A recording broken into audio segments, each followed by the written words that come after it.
ભારતીય જનતા પાર્ટીના પ્રદેશ પ્રમુખ જગદીશ વિશ્વકર્મા પોતાના ભાષણોમાં જે રીતે કોંગ્રેસને એની ટીકા કરવામાં, કોંગ્રેસના નેતાઓની ટીકા કરવામાં કે કોઈ પણ બાબતમાં એ ભાષણ કરે છે ત્યારે એ વાણી વિવેક ચૂકે છે.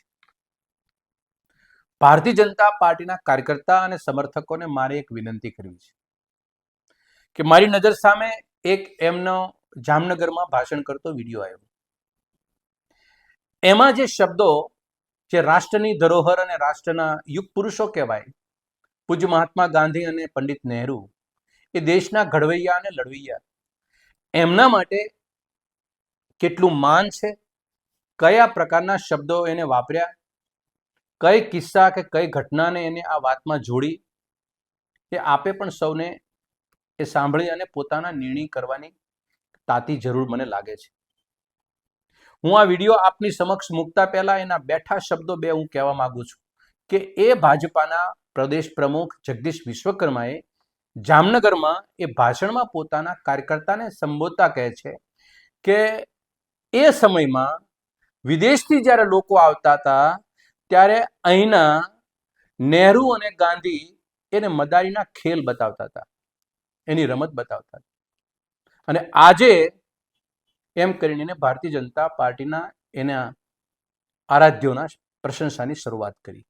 હું આ વિડીયો આપની સમક્ષ મૂકું છું, આપ પહેલા સાંભળી લો. વિદેશથી પહેલા નેતા આવતા હતા ત્યારે નહેરુ ગાંધી પેલો મદારીનો ખેલ બતાવતા હતા, અને આજે વિદેશની ધરતી પરથી કોઈ ગુજરાતમાં કે ભારતમાં આવે, આપણે એમને ગિફ્ટ સિટી જોવા લઈ જઈએ, ડાયમંડની ડ્રીમ સિટી જોવા લઈ જઈએ, રિલાયન્સની આપણે આ રિફાઇનરી જોવા લઈ જઈએ, આપણી સેમિકન્ડક્ટર ઇન્ડસ્ટ્રીઝ જોવા લઈ જઈએ, સરદાર સરોવર ડેમ જોવા લઈ જઈએ, અમદાવાદનો રિવરફ્રન્ટ જોવા લઈ જઈએ, એવી કેટલીય બાબતો વિકાસની છે જેની દેન ગુજરાત પ્રદેશના ભારતીય જનતા પાર્ટીના પ્રદેશ પ્રમુખ જગદીશ વિશ્વકર્મા એને કોંગ્રેસની ટીકા કરતા કરતા પોતાના ભાષણમાં એના કાર્યકર્તાઓને રાષ્ટ્રીય ધરોહરની પણ ટીકા કરવાની શરૂઆત ભાષણમાં કરી હતી. એને રાષ્ટ્રપિતા મહાત્મા ગાંધી અને દેશના પહેલા પ્રધાનમંત્રી પંડિત નહેરુને પણ ન છોડ્યા. એમના શબ્દો મેં તમને સંભળાવ્યા, એ શું કહેવા માંગતા હતા અને એની પાછળનો એનો મર્મ શું હતો. એનાથી વાત અટકતી નથી, પણ બેહુદી વાત અને પાયા અને જમીન ઉપર ટકી ન શકે એવી વાત એને શું કરી, પોતાની ઉપલબ્ધિઓ ગણાવતા કે અત્યારે વિદેશથી કોઈ આવે છે તો એને અમે સરદાર સરોવર ડેમ દેખાડીએ છીએ. સરદાર સરોવર ડેમની અંદર તમારી શું ઉપલબ્ધિ, તમારું શું યોગદાન? એ પંડિત નહેરુએ પથ્થર મૂક્યો હતો, ભારતીય જનતા પાર્ટીના શ્યામા પ્રસાદ મુખર્જીએ નહીં. બીજી બાબત એ કે છે રિલાયન્સ રિફાઇનરી, એને અમે દેખાડીએ છીએ. રિલાયન્સની ફેક્ટરીનો પાયો ધીરુભાઈ અંબાણીએ નાખ્યો હતો, એ નફો કમાવા માટે નાખ્યો હતો, ભારતીય જનતા પાર્ટીના કમલમના પૈસે કે કમલમના વિચારોથી નહીં. ત્રીજી વાત કહે છે કે ડાયમંડ સિટી સુરતની અંદર અમે દેખાડી છે.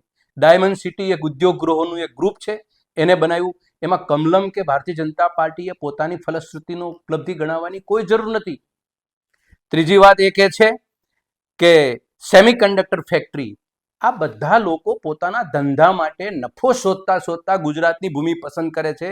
કમલમ કે ભારતીય જનતા પાર્ટીના કોઈ સરકાર કે કોઈ આગેવાનનું યોગદાન નથી. એની ઉપલબ્ધિઓ તમે માથે ન ઉપાડો. હા, તમે કરી શકો છો કે ગુજરાતમાં આવો, હું તમને ભાવનગરની અંદર કલ્પસર બતાડું, કલ્પસર દેખાડી શકો છો. તમે બુલેટ ટ્રેનમાં એને મુસાફરી કરાવી શકો છો. તમે સી પ્લેનમાં ઉડાડી અને તમે એને વિઝિટ કરાવી શકો છો. અને ખાસ એવું લાગે તો 100 સ્માર્ટ સિટી નરેન્દ્રભાઈ મોદીએ બનાવ્યા છે હિન્દુસ્તાનમાં, એકાદા સ્માર્ટ સિટીની વિઝિટ પણ કરાવી શકો છો. એના કરતાં એવું લાગે કે 1 લાખ ગામડાઓ તમે સ્માર્ટ કર્યા હતા, એમાંનું એકાદું ગામ પણ તમે સ્માર્ટ કરેલું હોય એવું તમે દેખાડી શકો છો. અને સૌથી સારું, બહુ દૂર ન જવું હોય તો અમદાવાદનો હાટકેશ્વરનો એક પુલ છે, એની ઉપરથી પસાર કરી અને મુસાફરી કરાવડાવે છે કે આ પુલ અમારી ઉપલબ્ધિ છે. આ બધી તમારી ઉપલબ્ધિઓ છે. ભારતીય જનતા પાર્ટી પોતાની ઉપલબ્ધિઓ ગણાવે અને વિદેશથી આવતા લોકોને એને માનપાન આપી અને બતાવે કે અમે આ 30 વર્ષથી ગુજરાતમાં અમે આ પરિસ્થિતિમાં ગુજરાતને લાવીને મૂક્યું છે. પણ રાષ્ટ્રીય ધરોહરની કે રાષ્ટ્રીય નેતાઓનું અપમાન એ ન ગુજરાતની ભૂમિ કે ન ભારતની ભૂમિનો કોઈ નાગરિક કરે.